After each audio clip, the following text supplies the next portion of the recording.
Sarado po ang ilang kalsada sa Bontoc Mountain Province dahil sa pagguho ng lupa. Sa Pangasinan naman, perwisyo ang baha sa ilang barangay. Balita hatid ni Von Aquino. Hindi nakaligtas ang 5 barangay sa Dagupan, Pangasinan sa pagbaha dahil sa sunod-sunod na pag-ulan. Kasama sa mga binahang barangay ang Barangay Malued, Lasip Grande, Bayacaw Sur, Pantal at Bonuan, Bukig. Mababa raw ang mga barangay kaya naman mabilis ang naging pagtaas ng tubig. Kung sakaling tumaas pa ito ay mapipilitan na raw ang lokal na pamahalaan na palikasin ng mga residente.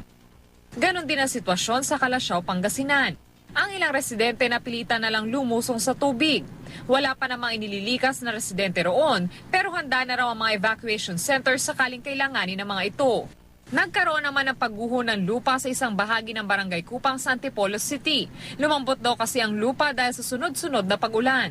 Wala namang nasaktan pero kinailangan lumikas ng isang pamilya dahil dito. Samantala nananatiling sarado ang ilang kalsada sa Bontoc Mountain Province dahil sa ilang naitalang landslide doon. Inaayos naman na raw ang mga ito para madaanan na ulit. Von Aquino, GMA News.